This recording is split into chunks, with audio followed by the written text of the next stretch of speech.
TVK అధినేత విజయ్ జనసేనాని పవన్ కళ్యాణ్ రూట్లోనే రాజకీయంగా నడుస్తున్నారా అంటే అవుననే సమాధానం వినిపిస్తుంది. ఎందుకంటే జనసేనాని పవన్ కళ్యాణ్ పోటీ చేసినటువంటి సందర్భంలో తొలిసారిగా ఆయన 2 నియోజకవర్గాల్లో పోటీ చేశారు. సో అదే పందాలో ఇప్పుడు టీవీకే అధినేత విజయ్ కూడా తమిళనాడు ఎన్నికల్లో 2 చోట్ల పోటీ చేయబోతున్నారు. ఇందులో చెన్నై సిటీలో ఉన్నటువంటి పెరంబూర్ అలాగే తిరుచి ఈస్ట్ నుంచి ఆయన పోటీ చేయబోతున్నారు.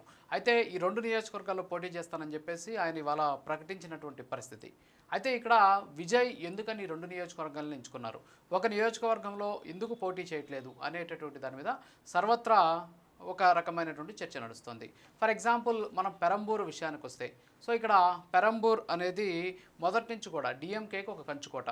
ఇప్పటి వరకు కూడా అక్కడ జరిగినటువంటి ఎన్నికల్లో డిఎంకే అత్యధిక సార్లు అక్కడ గెలిచినటువంటి పరిస్థితి కనిపిస్తుంది. అంతేకాకుండా మొన్న జరిగినటువంటి ఎన్నికల్లో అంటే 2021లో జరిగినటువంటి ఎన్నికలు కావచ్చు, అంతకుముందు 2016లో జరిగినటువంటి ఎన్నికల్లో డిఎంకేకి సంబంధించినటువంటి అభ్యర్థి ఆర్డి శేఖర్ అక్కడ గెలుపొందినటువంటి పరిస్థితి. దగ్గర మొన్న అంటే 2021 ఎన్నికల్లో దాదాపుగా కూడా 55,000 పైచిలకు ఓట్లతోటి దాదాపు 52% వరకు ఆయనకి ఓటు బ్యాంక్ ఉన్నటువంటి పరిస్థితి. మరి అలాంటి చోట విజయ్ పోటీ చేయాలని చెప్పేసి నిర్ణయం తీసుకున్నటువంటి సిచ్యువేషన్ ఉంది. అయితే వాస్తవంగా తమిళనాడు ఒకటే కాదు, ఇతర ప్రాంతాల్లో కూడా మనం కానీ చూస్తే విజయ్కి సంబంధించి ఎస్పెషల్లీ తమిళనాడులో విజయ్కి సంబంధించి కానీ చూస్తే సిటీ ప్రాంతాల్లో ఎక్కువగా విద్యావంతులైనటువంటి ఓటర్లు ఉంటారు. అంతేకాకుండా ఫ్యాన్స్ ఫాలోయింగ్ చాలా తక్కువ ఉంటుంది. కానీ విజయ్కి ఉండేటటువంటి ఫ్యాన్ ఫాలోయింగ్ అంతా కూడా మాస్ ఫాలోయింగ్, ఆయనకు ఉండేటటువంటి ఫాలోయింగ్ అంతా కూడా గ్రామీణ ప్రాంతాల్లో ఎక్కువగా ఉంటుంది. అలాంటి వ్యక్తి సెమీ అర్బనో లేకపోతే రూరల్కి సంబంధించినటువంటి నియోజకవర్గాలను కానీ సెలెక్ట్ చేసుకుంటే ఖచ్చితంగా ఆయన గెలిచేటటువంటి అవకాశాలు ఉన్నాయని చెప్పేసి మొదటి నుంచి కూడా పొలిటికల్ అనలిస్టులు కూడా చెబుతూ ఉన్నటువంటి సిచ్యువేషన్. అయినప్పటికీ కూడా ఆయన పెరంబూర్ని ఎందుకు ఎంచుకున్నారు అంటే, పెరంబూర్లో ఎప్పటి నుంచో కూడా డిఎంకేకి కంచుకోటగా ఉన్నటువంటి ఆ ప్రాంతాన్ని బద్దలు కొట్టాలి అనేటటువంటి ఒక ఉద్దేశం ఒక పక్క. అంతేకాకుండా అక్కడ ఉన్నటువంటి స్థానిక పరమైనటువంటి రాజకీయ అంశాలు కూడా విజయ్కి కలిసి వచ్చేటటువంటి పరిస్థితులు ఉన్నాయి. సరే, అప్పుడు పెరంబూర్ నుంచి పోటీ చేసేటటువంటి వ్యక్తి నిజంగా ఆయన గెలుస్తానని నమ్ముకుంటే మరి ఎందుకనేసి ఇప్పుడు తిరుచి ఈస్ట్కి నుంచి ఆయన పోటీ చేస్తున్నారు అనేటటువంటి అనుమానాలు కూడా వ్యక్తమవుతున్నాయి. ఎందుకు ఆయన తిరుచి ఈస్ట్ నుంచి పోటీ చేస్తున్నారంటే,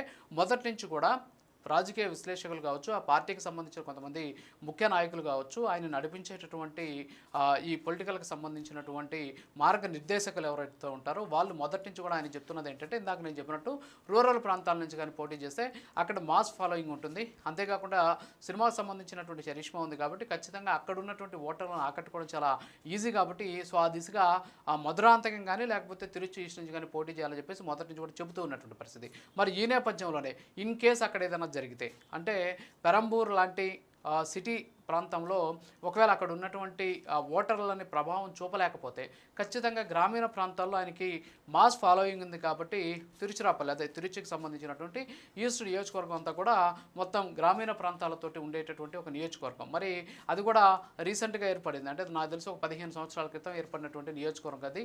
సో ఆ నియోజకవర్గంలో పోటీ కానీ చేస్తే ఖచ్చితంగా గెలవచ్చు.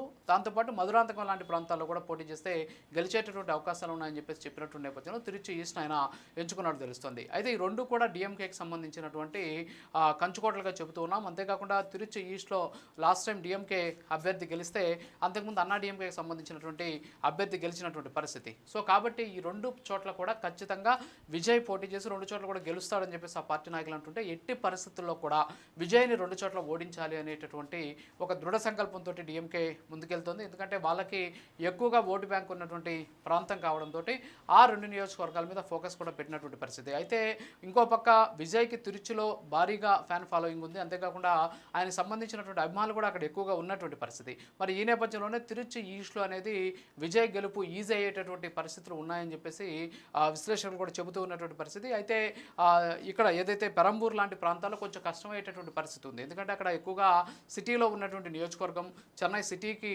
దగ్గరగా ఉన్నటువంటి నియోజకవర్గం కాబట్టి సో అక్కడ ఓటు బ్యాంకు అంతగా ఆకర్షించలేడు విజయ్ అనేటటువంటి వాదన కూడా వ్యక్తమవుతున్న పరిస్థితి. ఏదైనప్పుడు కూడా విజయ్ పవన్ కళ్యాణ్ రూట్లోనే 2 నియోజకవర్గాల్లో పోటీ చేయబోతున్నారు. మరి పోటీ చేస్తే తద్వారా ఫలితాలు ఏ విధంగా ఉంటాయనేది మనం వేచి చూడాల్సినటువంటి సిచ్యువేషన్.